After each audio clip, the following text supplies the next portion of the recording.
नमस्कार दोस्तों, हाजिर हूँ मैं अपनी इंग्लिश की क्लास लेकर। हमारा जो अब तक का पाठ हुआ है उसकी ज़रा सी जानकारी देकर फिर हमारा जो है आगे का एक्चुअल कंडीशन स्टार्ट करते हैं। हम लोगों का अभी तक फर्स्ट यूनिट चल रहा है और फर्स्ट यूनिट हमारी स्टार्ट की है हम लोगों ने कहाँ से? एडजेक्टिव पार्ट से। और एडजेक्टिव में हम लोगों की जो सिलेबस में 3 यूनिट्स हैं जिसमें से आर्टिकल अपना हुआ है। अब हम अपना जो नेक्स्ट पॉइंट स्टार्ट करेंगे वो क्या करेंगे? डिटर्मिनर्स ये। और उसके बाद अपना जो होगा वो क्या होगा? डिग्री। तो अब अपन जो है आर्टिकल का काफ़ी डिस्कस किया हमने, इसकी प्रैक्टिस भी एक दिन करेंगे हम लोग जल्दी ही। अब बात करते हैं हम डिटर्मिन। ये सारा एडजेक्टिव का ही पार्ट होता है और आर्टिकल डिटर्मिनर्स के क्वेश्चंस बहुत ज़्यादा आते हैं एग्ज़ाम में। सिलेबस में भी काफ़ी अच्छा इनका जो है पोर्शन है और एग्ज़ाम भी इनके काफ़ी क्वेश्चंस कवर करता है। तो हम आज अपना जो टॉपिक है, एक सेकेंड, स्टार्ट कर लेते हैं डिटर्मिनर्स। डिटर्मिनर्स का परिचय से हम लोग शुरू करते हैं। बाकी आपको इतनी तो शायद जानकारी होगी कि डिटर्मिनर्स जो है वो किसका पार्ट है? एडजेक्टिव्स का। डिटर्मिनर्स जो हैं वो पार्ट किसका है? एडजेक्टिव्स के। एडजेक्टिव का पार्ट होता है ये। एडजेक्टिव का पार्ट कैसे? भाई हम लोगों ने बात की इससे पहले आर्टिकल की, वो भी इसी में शामिल थे। तो डिटर्मिनर का मतलब होता है संकेत करना। डिटरमाइन यानी संकेत करने वाले। संकेत हमें जो है कोई एक इशारा करता हो, ये कैसा है, कितना है, कितनी संख्या है, कितनी क्वांटिटी है, वो सब। ठीक है। तो डिटर्मिनर ये तो हमने पता लगा लिया है कि अपना जो मेन, हम ये कह सकते हैं इस परिवार का जो मुखिया है वो कौन है? एडजेक्टिव। और इस मुखिया का ही एक हिस्सा कौन है? डिटर्मिनर। तो सबसे पहले तो हम लोग टॉपिक को शुरू करने से पहले आपके दिमाग में एक रूपरेखा बना देते हैं कि डिटर्मिनर्स बोलते किसको हैं, कौन कौन है इसमें शामिल। क्योंकि टॉपिक तो पढ़ेंगे जब पढ़ेंगे, पर उसकी जानकारी होना जरूरी है कि डिटर्मिनर कौन कौन से होते हैं। तो देखिए, डिटर्मिनर में एक तो अपना छोटा सा परिवार शामिल है, किसका? आर्टिकल का। यानी कौन? जिनकी हमने सर्वप्रथम जानकारी ली, ए एन और the.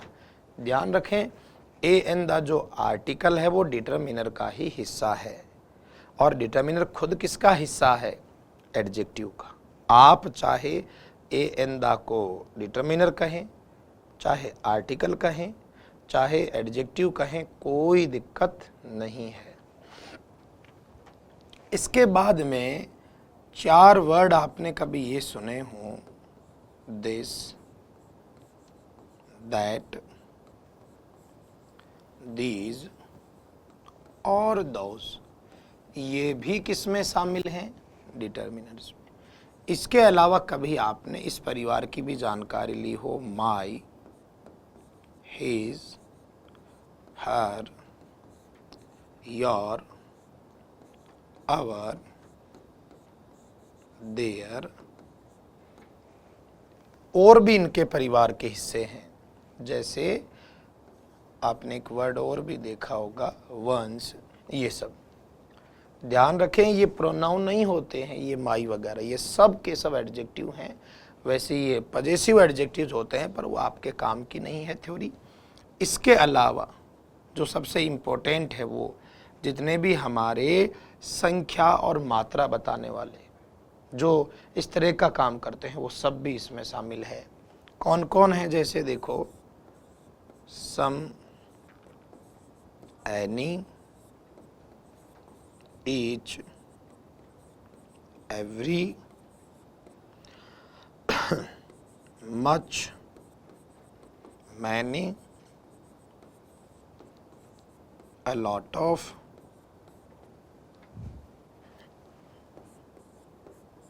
lots of, all, little के तीनों सदस्य, little, a little, the little, few का परिवार, few, a few, the few. Either आपने सुना होगा, नाइदर आपने सुना होगा, इनफ आप कभी सुनते हो, टू आपने कभी ध्यान दिया होगा, बहुत कभी सुनने में आया हो, नन कभी आया हो, आदि आदि। तो सबसे पहला काम तो आप ये करें कि जब आपके दिमाग में नाम आता हो इस चीज़ का कि डिटर्मिनर आपके सिलेबस में है, तो डिटर्मिनर का मतलब होता है ये सारे शब्द। ये सारे शब्दों की जानकारी हमें होनी चाहिए। अपने आराम से पोज करके वीडियो को, और ये पहले तो ये दिमाग में फिट कर लो कि डिटर्मिनर में हैं क्या क्या शामिल। भाई आपने तो सिर्फ नाम देखा डिटर्मिनर, पढ़ेंगे भी, पर पढ़ने से पहले एक दिमाग में परफॉर्मा तो होना चाहिए ना कि भाई डिटर्मिनर में किस किस को शामिल कर रखा है। तो यहाँ ये सब दिए हुए हैं जिनमें से हमारा आर्टिकल का डिस्कशन अभी तक हो चुका है। ये वैसे इंडिविजुअल अलग से पढ़ने की आवश्यकता नहीं होती। हाँ, इनकी कुछ चीज़ें हैं जो ज़रूर हमारे किसी टॉपिक में कवर हो जाएगी। सबसे इम्पोर्टेंट डिटर्मिनर में ये हैं जिनके सवाल बहुत ज़्यादा रिपीटेडली पूछे जाते हैं, तो हमको इनको पढ़ना है। जब ये पढ़ लेंगे कंप्लीट यूज़, तब हम ये समझेंगे कि हमारे डिटर्मिनर पूरे हो चुके हैं, क्योंकि डिटर्मिनर का एक हिस्सा आर्टिकल नाम से आप लोग पढ़ चुके हो। आप आर्टिकल कह दो, डिटर्मिनर कह दो, एडजेक्टिव कह दो, इससे कोई फर्क नहीं पड़ता है। चलते हैं अपने आगे पॉइंट पर। देखिए, ये तो था एक परिचय कि डिटर्मिनर मतलब क्या। डिटर्मिनर डिटरमाइन करने वाले, संकेत करने वाले, निर्धारित करने वाले, ठीक है। संख्या भी इसी में शामिल आती है, 1 2 3 4 5, लेकिन वो अपने इतने काम में नहीं आती है। तो हम आज से अपना जो है डिटर्मिनर पार्ट स्टार्ट करेंगे, एक एक चीज़ को पढ़ना। सबसे पहले हम लोग जो है जानकारी ले लेते हैं। आज नंबर 1 नंबर 2 करके 1 बाय 1 करके इनको पढ़ना है। तो सबसे पहले बात की जाए अपने सम, और इसका साथी है एनी। तो सबसे पहले चर्चा हमने शुरू की सम और एनी की। देखिए, होने को तो डिटर्मिनर लाखों हैं और भी होंगे, पर बात यह है कि हमारा उद्देश्य एग्ज़ाम को फाइट करके इससे आगे निकलना है, ना कि कोई इसमें कोई प्रतियोगिता, निबंध प्रतियोगिता होने वाली। हमारे क्वेश्चन से सही होते हैं, बस बात खत्म। हमारा उद्देश्य इतना ही है। तो इसलिए छोटी बड़ी एक एक चीज़ मैं अच्छे से जो है आपको नोट करवा देता हूँ, किससे रिलेटेड, हर एक पॉइंट से। आप चाहे समय नहीं पढ़ें, चाहे ईच एवरी पढ़ें, चाहे मच में नहीं पढ़ें, जितने भी पॉइंट आप पढ़ते हैं उन सब से रिलेटेड। बाकी ज़्यादातर जो संख्या मात्रा बताने वाले पॉइंट हैं वो इसमें शामिल है। देखिए, बात करते हैं सम और एनी की। सबसे पहली चीज़ कि आपके दिमाग में आ रहा हो कि इनका हिंदी में क्या अर्थ है। हालांकि वैसे हिंदी अर्थ ज़्यादा आपकी कोई मदद नहीं कर सकता, पर फिर भी हमारे दिमाग में एक संतुष्टि आती है कि हाँ चलो इसका हिंदी अर्थ हमें पता है। तो सम हो या एनी हो, इनका हिंदी मीनिंग यही रहता है, कोई, इसका भी मतलब कोई, इसका मतलब कुछ, इसका भी मतलब कुछ, इसका मतलब थोड़ा, इसका भी मतलब थोड़ा होता है, थोड़ा बहुत कह दो, ठीक है। तो ये तो इनके मतलब हैं, ये तो मीनिंग है, और मीनिंग से कभी पता नहीं चलता। भाई यहाँ तक तो ये चीज़ है कि सम और एनी दोनों का जो हिंदी अर्थ है वो तो समान है। ये तो एक चीज़ हो गई। और क्या काम का है कि ये दोनों ही बहुत can be used for numbers and quantity। ये एक चीज और ध्यान में रखना आप लोग कि ये जो दोनों हैं, कौन दोनों है, सम और एनी, ये दोनों संख्या, नंबर बताने के लिए भी काम में लिया जा सकता है, और क्वांटिटी मात्रा बताने के लिए भी इनको काम में लिया जा सकता है। मतलब आप बाकी जैसे कुछ सब्जेक्ट वर्ड पढ़ेंगे, जैसे आप लिटिल पढ़ेंगे तो लिटिल सिर्फ जो है क्वांटिटी बताता है, फ्यू पढ़ेंगे फ्यू सिर्फ संख्या बताता है, मच पढ़ेंगे मच सिर्फ क्वांटिटी बताता है, मैनी पढ़ेंगे जो कि संख्या बताता है। लेकिन अगर इन दोनों की बात की जाए, किस किस की बात की जाए, सम और एनी की, तो सम और एनी अपना संख्या और मात्रा दोनों बता देता है, संख्या भी बता देता है और मात्रा भी। तो इस चीज़ को लेकर तो इन दोनों में आपस में कोई उलझन नहीं रखनी, ये दोनों ही संख्या भी बता सकते हैं और मात्रा भी। जैसे एक छोटा सिर्फ अभी बेसिक परिचय दे देता हूँ। जैसे मान लीजिए आपने लिखा है बुक्स, तो बुक्स की संख्या के लिए दोनों ही ठीक है, सम भी ठीक है और एनी भी।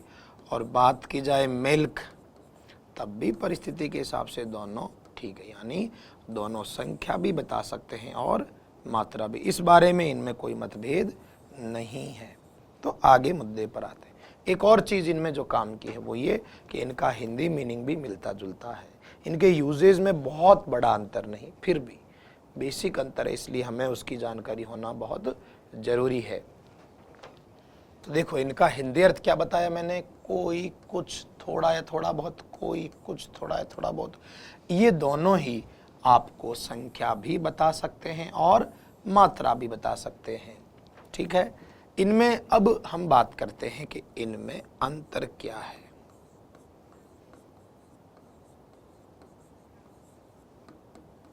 डिफरेंस पढ़ते हैं भाई। यहां तक जो बात की थी वो तो थी इनकी सिमिलैरिटी, ये तो समानताओं की बात कर रहे थे। अब इनमें क्या क्या यूजेज है, क्या क्या डिफरेंस है, उनको कुछ पॉइंट्स में अच्छे से हम समझने की कोशिश करते हैं। आप अपने पास नोटबुक रखें तो नोट भी कर सकते हैं। पहले पॉइंट्स को डिस्कस किया जाएगा, इनके बारे में क्या क्या थ्योरम्स हैं, क्या क्या चीज़ों की जानकारी चाहिए, पहले वो डिस्कस करेंगे। फिर हम लोग कुछ क्वेश्चंस अपने बोर्ड्स पे लिख देंगे, बोर्ड पर। आप फिर तसल्ली से वीडियो पॉज करके उनको सॉल्व करने की कोशिश करना। फिर मैं उनका डिटेल बताऊंगा, आंसर्स समझाऊंगा, तब आप अपने आंसर्स को उनसे मैच करना। कितने सही होते हैं, कितने गलत होते हैं, वही एक आकलन है कि हम कितना समझ पा रहे, कितना कर पा रहे। चलिए, तो सबसे फर्स्ट पॉइंट ये है, सम का जो यूज है वो हम करते हैं सिंपल सेंटेंसेस में, यानी साधारण वाक्यों में। हम लोग जो सम का यूज करते हैं वो करते हैं कौन से में, सिंपल सेंटेंसेस यानी साधारण वाक्यों में। और रही बात एनी की, तो एनी का यूज किस किस में किया जाता है, नेगेटिव और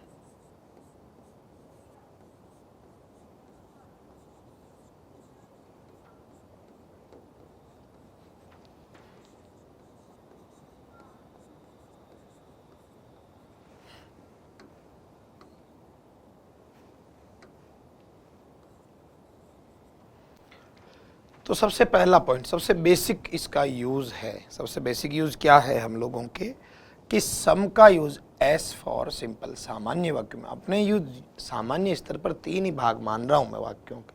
तीन मानने का मतलब या तो साधारण होगा जो सकारात्मक है, या नकारात्मक होगा, या फिर प्रश्नवाचक। तो सबसे बेसिक चीज कि सिंपल सेंटेंसेस में क्या आना है, सम, और नेगेटिव इंट्रोगेटिव में क्या आना है, एनी। आप लिख भी सकते हो इनको पॉज करके, एक एक पॉइंट्स को डिस्कस करते हुए चलेंगे अपन लोग। क्योंकि भाई जब तक देखिए आप पॉइंट्स क्लियर नहीं करते चलते हो तब तक आपने समझ में नहीं आएगा। भाई शॉर्ट नोट्स होते हैं ना पास में, तो शॉर्ट नोट्स होने से क्या रहता है कि आदमी बाद में जब भी कभी जल्दबाजी में एग्ज़ाम के टाइम में सिर्फ एक बार रिपीट करने की भी कोशिश करे ना, तो बहुत अच्छे से वो हो जाता है। इसलिए इनको साथ के साथ कंटिन्यूटी से जो है प्लीज़ इनको पढ़ते जाएं। ठीक है, तो ये हमारा पहला पॉइंट है। पहला पॉइंट क्या है, पहला पॉइंट ये है कि सम का यूज सिंपल सेंटेंसेस में करते हैं और एनी का नेगेटिव और इंटरोगेटिव में। हम इनको साथ के साथ हिंदी में बता भी देता हूँ। जैसे सामान्य वाक्य कैसे, मेरे पास थोड़ी सी किताबें हैं, तो ये कैसा वाक्य है, सिंपल। तो मैं क्या बोलूँगा, सम बुक्स, मेरे पास थोड़ी सी किताबें हैं। अगर बात की जाए नेगेटिव, मेरे पास कोई किताब नहीं है भैया, नहीं है मतलब क्या है, नेगेटिव, मैं क्या बोलूँगा, I don't have any book. अगर प्रश्नवाचक है, क्या तुम्हारे पास कोई किताब है, ये क्या है, प्रश्नवाचक, यहाँ क्या करेंगे, सम। तो ये ध्यान रखें कि सिंपल सेंटेंसेस में सम आएगा और नेगेटिव में एनी। ये हमारा कितना पॉइंट हुआ, 1। अब चलते हैं दूसरे पॉइंट की, क्योंकि हम लोग पढ़ रहे हैं सम और एनी का डिफरेंस, तो हमारे अभी 1 पॉइंट हुआ है। अब बात करते हैं सेकंड पॉइंट की। देखिए, बाई चांस अगर कोई इंटेरोगेटिव सेंटेंस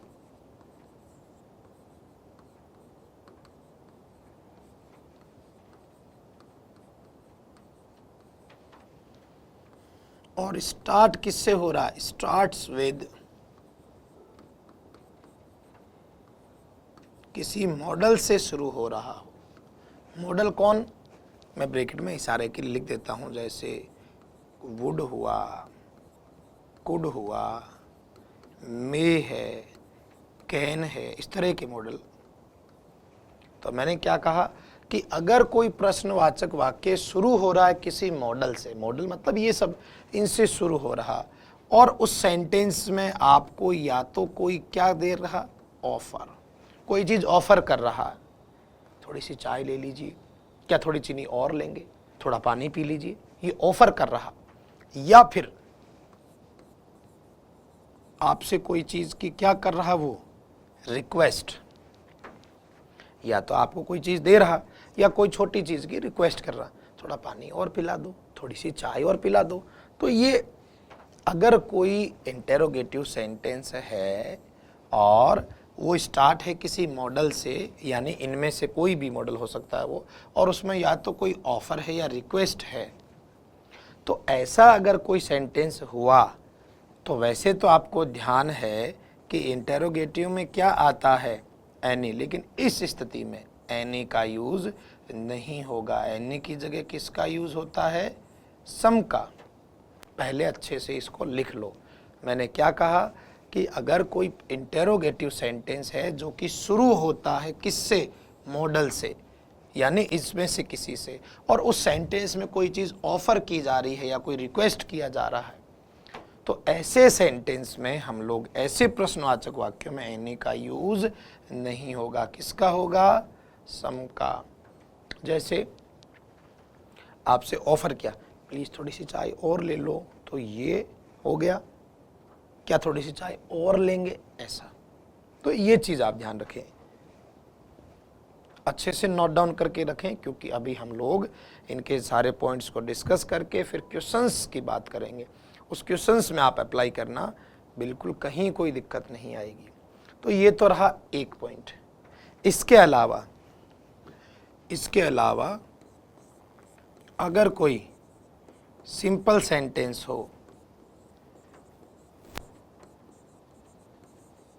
और उसमें मॉडल हो किस रूप में, ये शब्द लिखा मिल जाए, वुड या could like,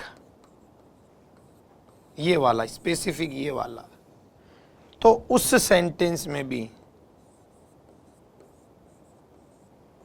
some he use किया जाता है। 2 पॉइंट है सेकंड में, सेकंड वाले में 2 पॉइंट हैं आपके। पहला पॉइंट क्या है कि अगर कोई इंटेरोगेटिव सेंटेंस जो स्टार्ट होता है मॉडल से और उसमें कोई ऑफर या रिक्वेस्ट है तो उसमें सम आएगा, एनी नहीं आएगा। दूसरा, वैसे सिंपल सेंटेंसेस में आता तो सम ही है, पर ये वर्ड अगर आ जाए वुड लाइक, कुड लाइक, तो फिर तय है कि हमको क्या लिखना होगा, सम। ये था सेकंड पॉइंट। अभी सेकंड पॉइंट बहुत अच्छे से काम आने वाला है आपके। इसके अलावा एक चीज़ और है, सेकंड में 3 चीज़ें हैं अपनी, पहली बिंदु ए, दूसरा बिंदु बी और तीसरा सी। बाकी किसी भी सेंटेंस में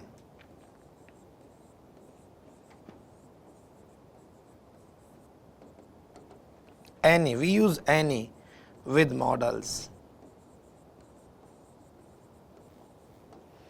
देखो मैंने ये लैंग्वेज लिखी है सेकंड वाले में सी पॉइंट में, we use any with modals. देखो दो स्थितियां मैंने ये बता दी, इन दोनों में तो अपने मॉडल्स के साथ, इन दोनों में तो अपने मॉडल्स के साथ क्या आ रहा बेटा, सम।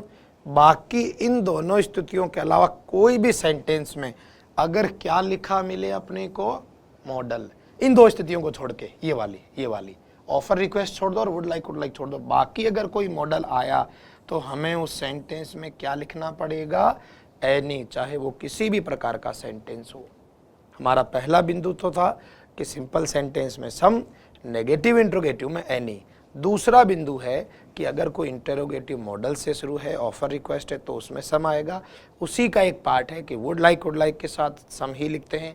उसी का एक और पॉइंट, बाकी स्थितियों में मॉडल अगर आया कोई, can, will, shall, would, should, तो फिर एनी ही लिखा जाएगा। अच्छे से स्टडी करें, वीडियो को पॉज करके एक एक चीज़ को, शॉर्ट नोट्स, ये शॉर्ट नोट्स हैं, डिटेल नोट्स तो आपको अवेलेबल हो ही जाएंगे, पर ये वाली चीज़ क्या है, आपको कभी भी टाइम कम हो तो कम टाइम में भी अच्छे से समझे जा सकते हैं। तो ये था हमारा सेकंड पॉइंट जो कि डिटेल देता है मॉडल्स से रिलेटेड। अब बात करते हैं पॉइंट नंबर 3। पॉइंट नंबर 3 क्या है, देखिए ये वर्ड होता है इफ, जिसका आप हिंदी में क्या मतलब लेते हैं, यदि। याद रखें इफ के साथ में वी यूज एनी,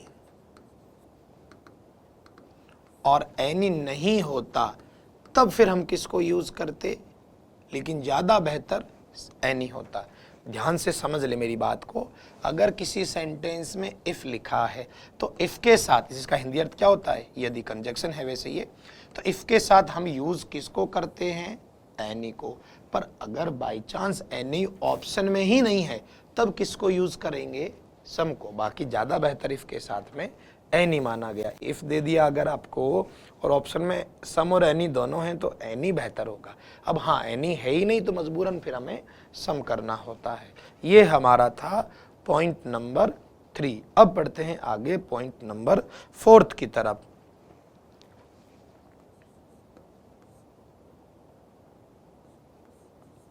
ये कुछ वर्ड्स लिखे हैं, देखिए, hardly, scarcely, rarely, barely, seldom, never, hardly, scarcely, rarely, barely, seldom, never, without, etc. देखिए इन सब वर्ड्स का पहले तो मीनिंग समझ लो आप लोग। हार्डली, स्कार्सली, रेयरली, बेयरली, सेल्डम और नेवर, ये जितने भी शब्द यहाँ तक है नेवर तक आप थोड़ा सा दिमाग लगा रहे होंगे तो ये सब के सब मीनिंग इनका जो है वो नेगेटिव है, नकारात्मक अर्थ रखते हैं। हार्डली बहुत कम बार, स्कैर्सली बिल्कुल ना के बराबर, रेयरली भी ऐसा ही, बेयरली भी ऐसा, सेल्डम, यानी ये सब के सब नेवर के भाई बहन हैं। नेवर खुद भी नेगेटिव अर्थ लगता है, जो चीज़ बिल्कुल ना के बराबर हुई हो ये भी बिल्कुल वैसे ही है। तो ये सब, विदाउट भी आप जानते हो नेगेटिव है, तो ये सब शब्द नेगेटिव हैं। और अगर ये शब्द किसी वाक्य में आ जाएं तो वो सेंटेंस भी कैसा हो जाएगा, नेगेटिव। और आपको तो पता ही है कि नेगेटिव सेंटेंस में हमको क्या यूज करना है, एनी। तो आप ऐसा भी लिख सकते हो कि इन शब्दों के साथ में हमेशा एनी लिखा जाता है। भले ही आप इसको रट लो, भले ही समझ लो कि ये सब वर्ड नेगेटिव हैं और वैसे भी नेगेटिव के साथ हम क्या लिखते हैं, एनी, बात खत्म। तो आप चाहे रट के करें चाहे समझ के करें, दोनों ही स्थिति में अपने कोई दिक्कत नहीं है। तो ये था हमारा पॉइंट नंबर 4। हम बात कर रहे हैं सम और एनी का डिफरेंस की, फिर इसके कुछ क्वेश्चंस डिस्कस करेंगे आराम से, क्योंकि थ्योरी पढ़ लेते हैं पहले अच्छे से, और थ्योरी पढ़ने के बाद फिर 8-10 क्वेश्चंस कर लेंगे ना तो वो इम्प्लीमेंट हो जाएगा वहाँ। उनको फिर अच्छे से देखते हैं हमारे कितने सही होते हैं कितने गलत होते हैं। जल्दबाजी नहीं होती कोई चीज़ में, इनको तसल्ली से ही पढ़ा जा सकता है। सिर्फ इतना ही नहीं चलता है कि सिंपल में समर, नेगेटिव, इंट्रोगेटिव, ना, बहुत सारी चीज़ें होती हैं जिनका हमें नॉलेज होना चाहिए, क्योंकि ये कोई 8वीं 10वीं क्लास नहीं चल रही है। हमारा जो एक कंपटीशन का मतलब ही होता है कि अपने मुकाबला होता है लोगों से जानकारी का, तो उसकी बारे में। 5th और लास्ट पॉइंट देखिए, अगर कोई वर्क, कोई काम डन हो चुका है यानी पूरा हो चुका है, पूरा हो गया, उन सभी स्थितियों में हमको यूज करना होता है सम। मैं थोड़ा इसको साफ करके लिख देता हूं। उन स्थितियों में हमको यूज करना होता है सम। समझा मैं दूंगा, आप सिर्फ देखें। और अगर पूरा हुआ नहीं है, किया जा सकता है, पूरा हुआ नहीं, पूरा होगा, हुआ नहीं है अभी, ऐसी स्थिति में क्या आता है? एनी।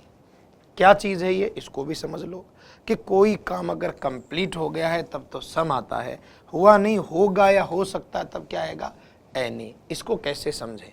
पहले एग्जाम्पल, बाद में आप लिखते रहें साथ के साथ, मैं खूब समय देता हूं साथ में।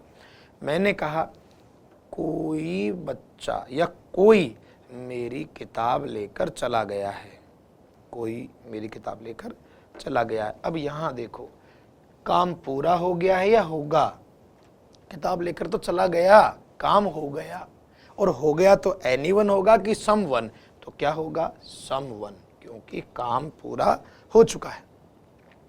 अगर यही सेंटेंस ऐसा होता कि मेरी किताब तो कोई भी चुरा सकता है, चुराई नहीं है, काम हुआ नहीं पर हो सकता है, तब मैं वहां क्या लिखूंगा? एनीवन।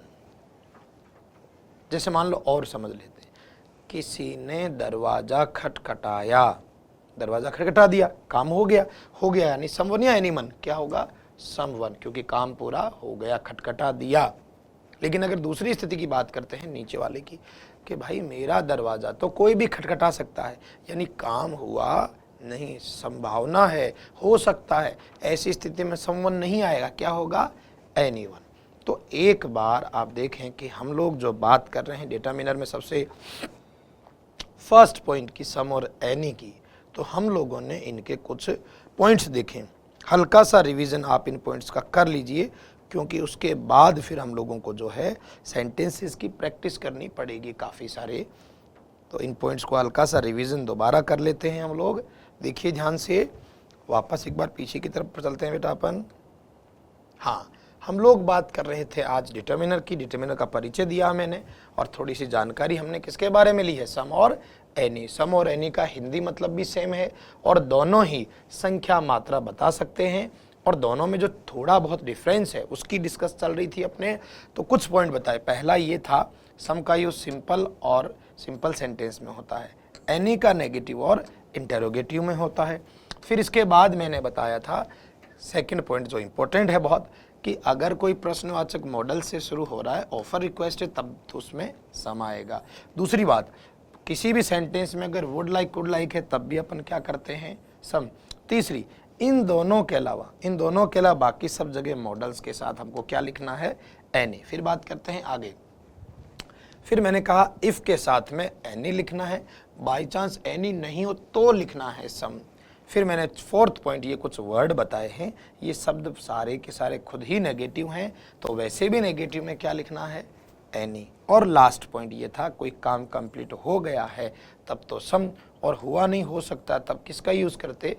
एनी का। तो अब हम बात करते हैं कुछ क्वेश्चंस की, तो ये एक बार आप अच्छे से देख लें, और अब हम लोग जो है कुछ क्वेश्चंस लिखेंगे, जिससे कि आपकी जानकारी चेक हो जाए कि आपने जो आज पढ़ा है वो कितना कारगर रहा। ठीक है, तो आप ईमानदारी से इन क्वेश्चंस को लिखना और अपनी मर्जी से करके देखना। हाँ, इन मैं जो बताऊँ उन क्वेश्चंस को करने के बाद आप चाहे किसी भी पुस्तक के प्रश्न करें, मुझे कोई दिक्कत नहीं, लिखिएगा सवाल जरा।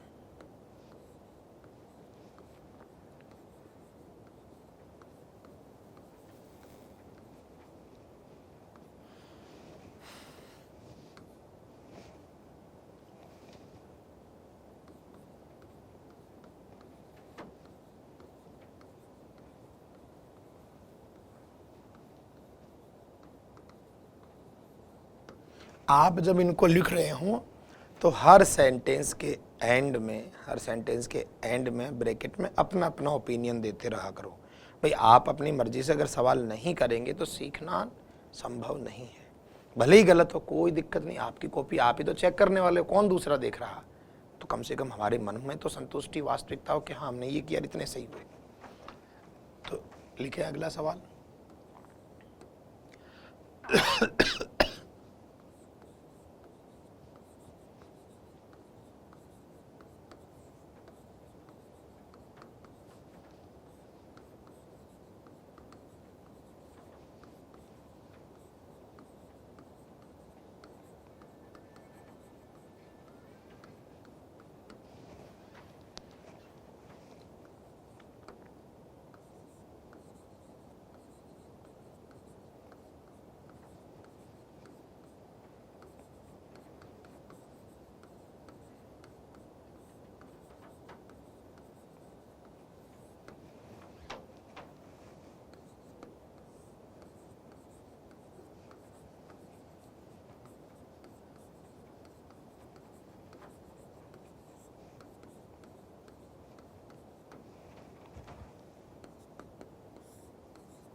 आगे लिखते हैं।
लिख लो एक बार इनको। ये भी 9 सेंटेंसेस ही हुए हैं, अभी और सेंटेंसेस लिखना है आप लोगों को। जो थ्योरी इतनी देर हमने डिस्कस की, भाई डिस्कस किया, उसका हमें कहीं ना कहीं तो इम्प्लीमेंट करना होगा ना। तो इसलिए एक बार तसल्ली से इनको लिख लो, मैं आगे के सेंटेंसेस की बात करता हूँ।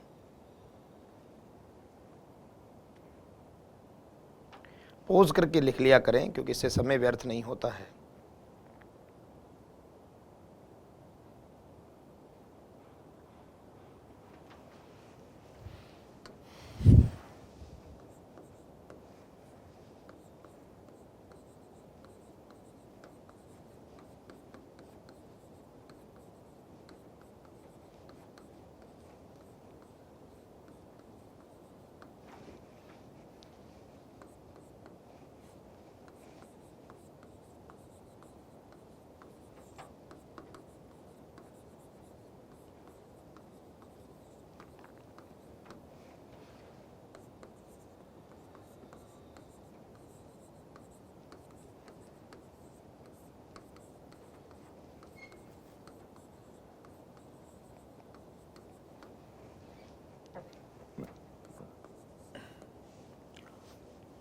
जितने भी सेंटेंसेस हम लोग कर रहे हैं, इन सेंटेंसेस का एक ही चीज़ है कि आप लोगों को कैसे भी सम और एनी का जो कंसेप्ट है वो अच्छे से समझ में आए।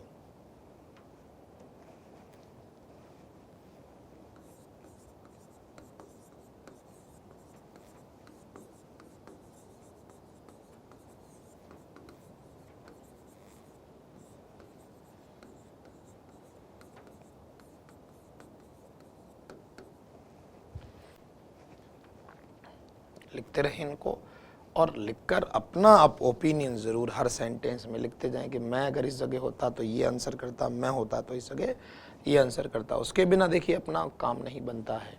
तो एक बार इतना ही ठीक है। तसल्ली से वीडियो को पॉज करके और अपने अपने ओपिनियन आप दे दीजिएगा, ठीक है।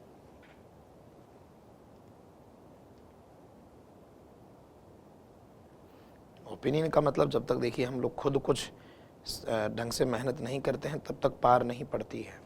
तो हम चलते हैं पिछले प्रश्नों की ओर, क्योंकि आपके पास पॉज करने का ऑप्शन है, तो इसलिए आपको बहुत ज़्यादा समय जो है हमें तो रुकने की आवश्यकता नहीं है। आप पॉज करें, क्वेश्चंस लिखें।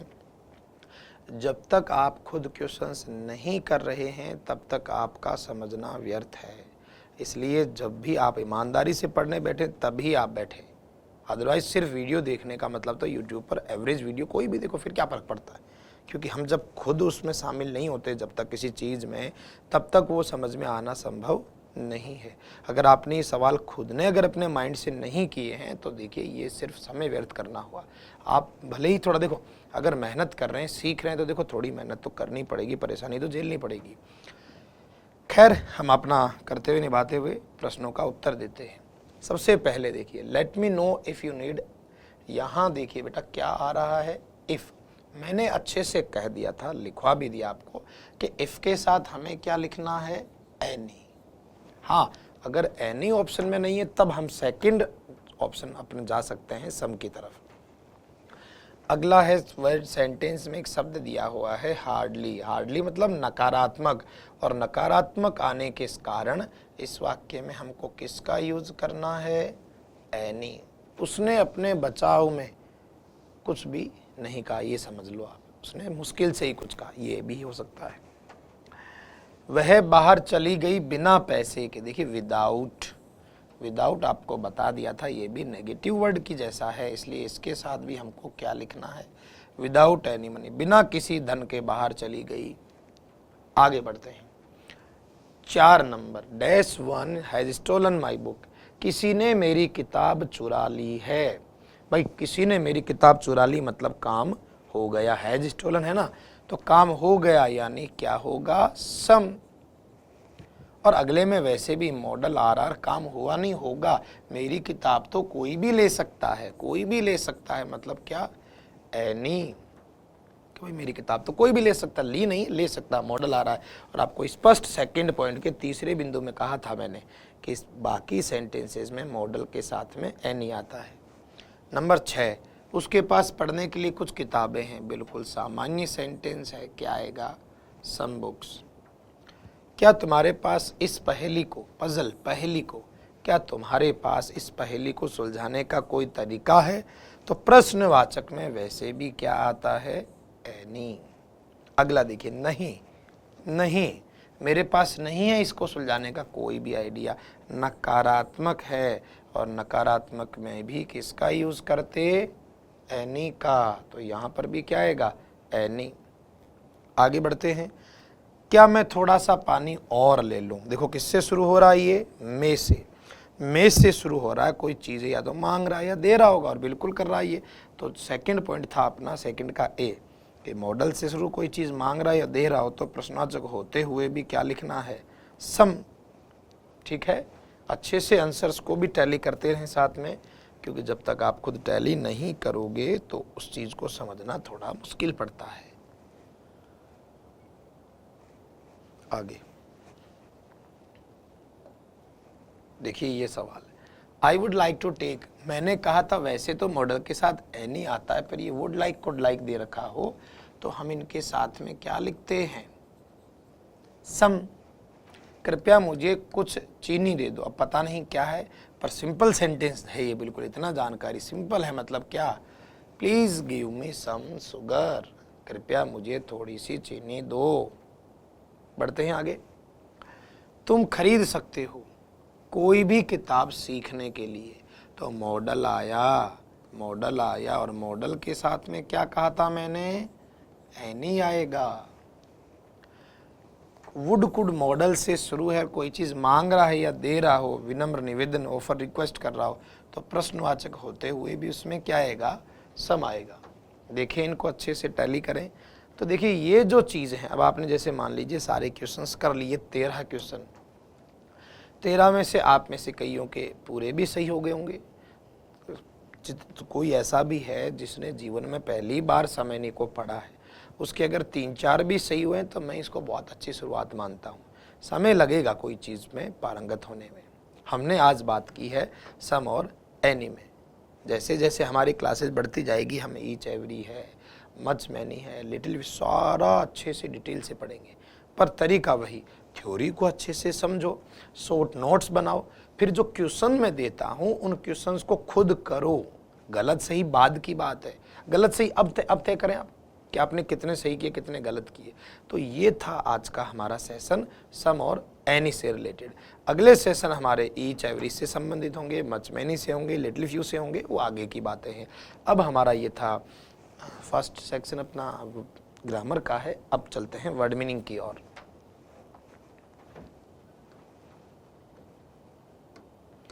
देखिए वर्ड मीनिंग में हमारा पिछली क्लास के अंदर हम वन वर्ड हम अलग अलग कैटेगरी के लिख रहे थे। हमने कुछ वर्ड लिखे थे जिनके एंड में क्या आता था, INE के जैसा से संबंधित। तो हमारा ग्रुप चल रहा है, मैं ऑलरेडी INE के 5 वर्ड लिखवा चुका। INE मतलब क्या, किसी के जैसा, किसी जानवर के समदृश, उसके जैसा दिखने वाला, आदतों से वैसा। तो 5 में लिखवा चुका हूँ, कैनाइन डॉग जैसा, बोवाइन काऊ जैसा, ओवाइन सीप जैसा, पोर्साइन पिग जैसा। तो ये हम पहले पढ़ चुके हैं 5 पिछली कक्षा में। अब बात करते हैं आगे 6 नंबर से, INE वाले 6 नंबर। बाकी तो वन वर्ड वैसे काफ़ी हो गए हैं, तो आगे लिखें आप।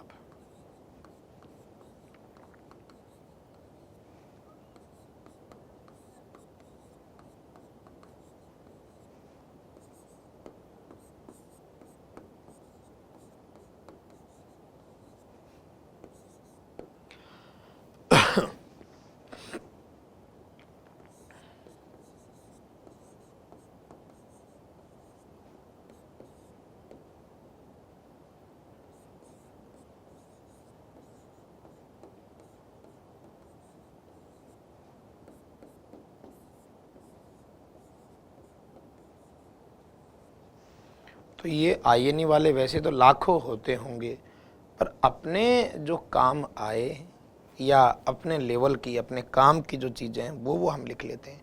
तो पिछली कक्षा में 5 लिख चुके हैं, इस कक्षा में ये 5-6 और, ताकि INE वाली कैटेगरी में जो हमारे जैसे हमारे काम के हैं वो इम्पोर्टेंट हमारे पार्ट हो जाएं।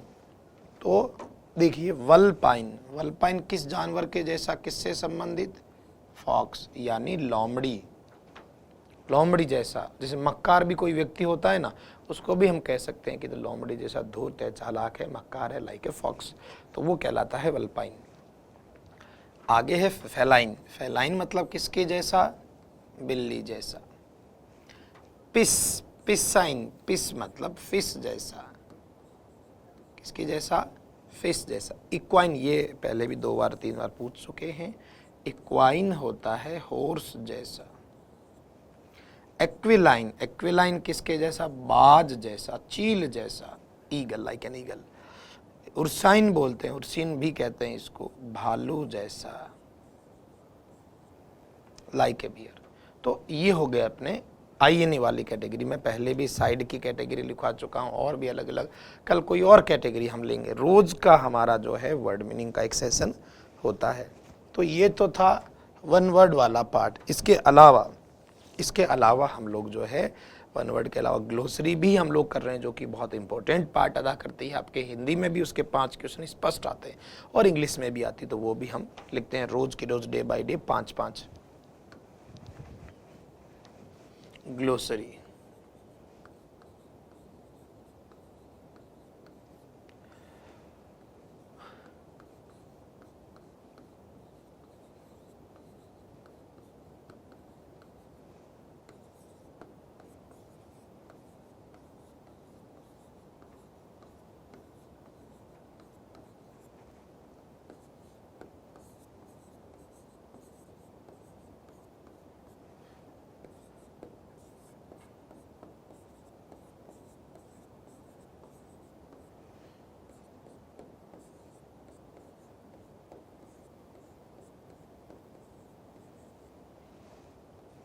एलिगेशन बोलते हैं। एलिगेशन मतलब क्या होता है, उसने मेरे ऊपर बहुत सारे एलिगेशन लगाए।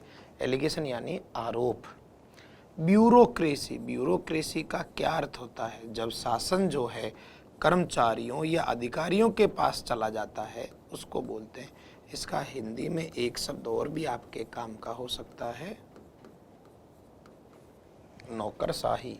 कंडक्ट, देखिए एक मिसकंडक्ट भी हम पूर्व की कक्षा में पढ़ चुके हैं। मिसकंडक्ट तो बुरा व्यवहार, आचरण। तो कंडक्ट का यानी होता है आचरण, व्यवहार जिसको बोलते हैं, बिहेवियर। डिस्पोजल, डिस्पोजल अपन जैसे क्या करते हैं, चाय पीते हैं तो चाय का कप पीकर उसका निपटा देते हैं, निपटारा कर देते हैं, निपटान। एविक्शन होता है किसी को किसी चीज़ से निष्कासित करना, बेदखल करना, निष्कासन। निष्कासन यानी उसको क्या बोलते हैं, हटा देना किसी चीज़ से। एक शब्द और भी आता है हिंदी का इसके लिए, जैसे बेदखल कर देना।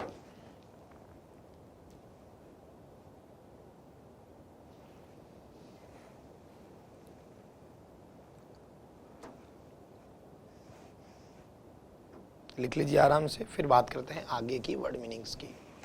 तो ये था हमारा आज का ग्लोसरी का सेशन। आगे बढ़ते हैं कन्फ्यूजेबल वर्ड, वो भी हम रोज के 3-4 लिखते हैं।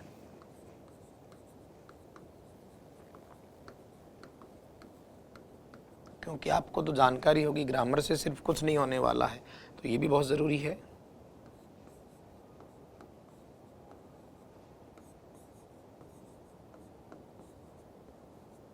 देखिए राइज, राइज मतलब क्या होता है, उगना, उठना, या किसी चीज़ में क्या होना, वृद्धि होना, बढ़ना। और बात करें रेज, रेज जो क्रिया है इसका मतलब क्या है, उठाना, किसी चीज़ को ऊपर करना। जैसे कहा जाए कि अपने हाथ ऊपर करो, raise your hands, raise your hands, वो रेज ऊपर करना।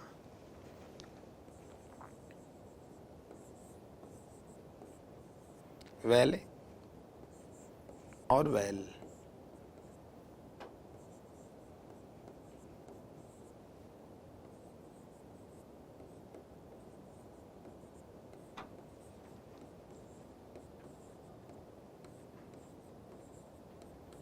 जैसे ये है वेल, वेल से एक शब्द सुना होगा आपने, घाटी आती ना, वैली, VALLEY, वैली, तो वो घाटी। तो वैली कह दो या घाटी कह दो, वैसे समझ लो। और ये जैसे हमने लिखा हुआ है VEIL, ये वाले वेल का मतलब क्या हो गया, ये वाले मेल का मतलब हो गया घूंघट, नकाब या पर्दा।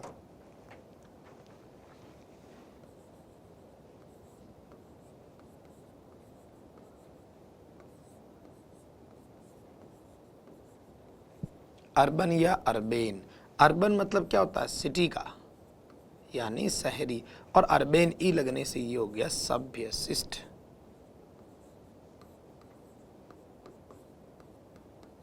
सभ्य कह दीजिए, कोई व्यक्ति सभ्य होता है, शिष्ट होता है, सिविलाइज्ड होता है वो।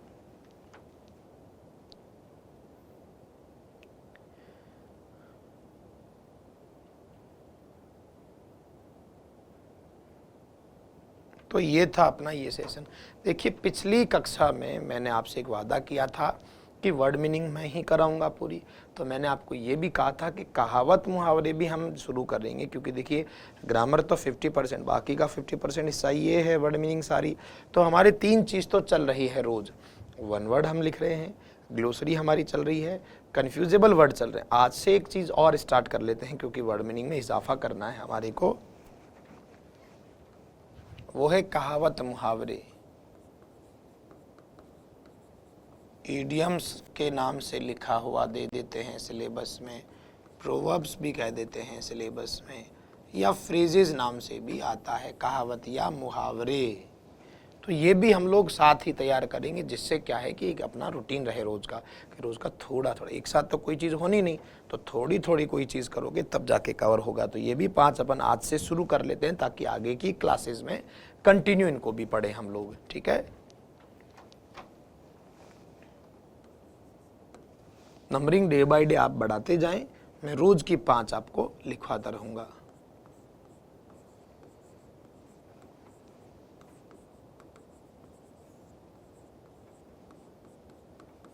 जैसे 1 लिखा है, आप पहले समझे, समझने के बाद जब मैं साइड में हो जाऊं आराम से पोज करके लिख लिया करो। लिखना जरूरी नहीं है, उस चीज को पहले समझना जरूरी है। तो एट वंस फिंगर टिप्स, अपनी फिंगर टिप्स पे, अपने ऐसे उंगलियों पे ज्ञान, उंगलियों पे है उसको सारी चीजें। तो इसका क्या मतलब होता है,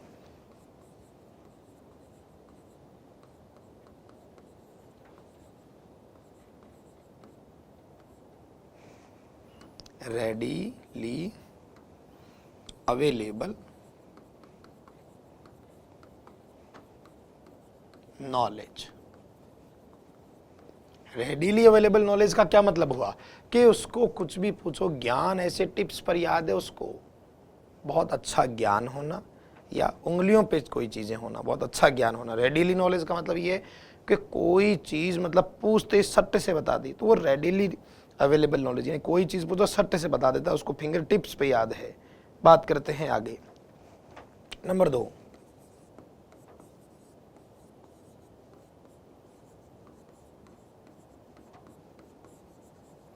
beat about the bush. Beat यानी चूक जाना, किससे? झाड़ी से। हो सकता है कोई निशाना लगा रहा हो, झाड़ी से चूक जाए। इसका मतलब समझो पहले तो। इसका वैसे हिंदी में मतलब होता है घुमा फिरा के बात करना।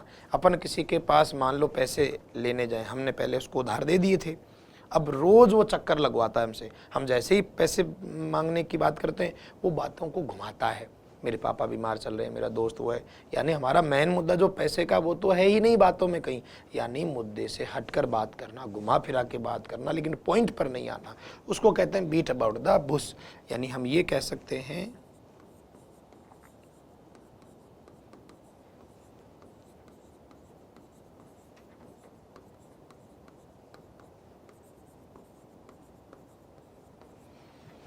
To speak in round about manner. Round about वैसे गोल गोल को भी कहते हैं, झूला भी कह सकते हो, तो झूले की तरह गोल गोल बातें करना, मतलब मुद्दे की बात नहीं है उसके पास।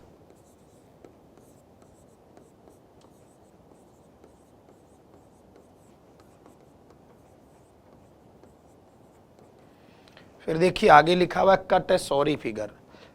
कट ए सॉरी फिगर, सॉरी बोल दिया, आपने किसी को कोई काम दिया, आपने किसी को कोई काम दिया और उससे वो नहीं बन पाया सही, तो वो बोलता है यार सॉरी। तो कट ए सॉरी फिगर का मतलब ये होता है कोई प्रभाव नहीं बनाना। जो किसी को आपने काम दिया उसने उस पर बिल्कुल असर नहीं छोड़ा, या असर छोड़ा भी तो बिल्कुल बेकार, कोई काम का नहीं वो। क्या अर्थ होगा इसका? मेड नो इम्प्रेशन, कि या तो कोई प्रभाव नहीं छोड़ना, ठीक है, कोई प्रभाव, मेड नो इम्प्रेशन, या बिल्कुल अगर छोड़ा भी तो बिल्कुल माइनर। बैड इंप्रेशन भी कह सकते हैं, मतलब बनाना तो दूर की बात है, बिगाड़ हो रहा है इंप्रेशन उसके लिए।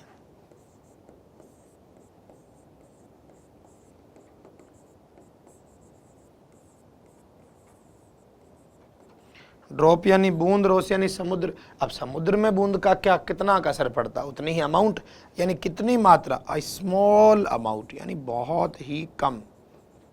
यानी इसका एक छोटा सा उदाहरण आप देख लो कि आपने मान लीजिए किसी को 10,000 रुपये उधार दे रखे और वो आपको 5 रुपये दे के कहे कि मैं चुका दूंगा, तो ये बिल्कुल ठीक वैसे ही हुआ समुद्र में बूंद की जैसा, बिल्कुल 84 मात्रा, स्मॉल अमाउंट। आगे एक आउट, वैसे एक या नहीं होता किसी चीज में बढ़ोतरी करना, तो इसका अर्थ होता टू इंक्रीज, बढ़ाना। यूजुअली ये इनकम या पैसे के लिए भी आती है, तो इनकम बढ़ाना, वृद्धि करना, इनकम में वृद्धि होना। तो ये वर्ड्स आप आराम से लिख लो एक बार, क्योंकि देखिए डे बाय डे अगर तैयार नहीं करोगे तो एक साथ लास्ट में ये तैयार होने भी नहीं है हमसे। इसलिए जितना भी वर्ड मीनिंग का जो पार्ट है तो ये लिख लो। इनकी हिंदी भी मैं बताता रहता हूँ साथ के साथ। तो हमारे वर्ड मीनिंग में 4 कैटेगरी शुरू हो गई है।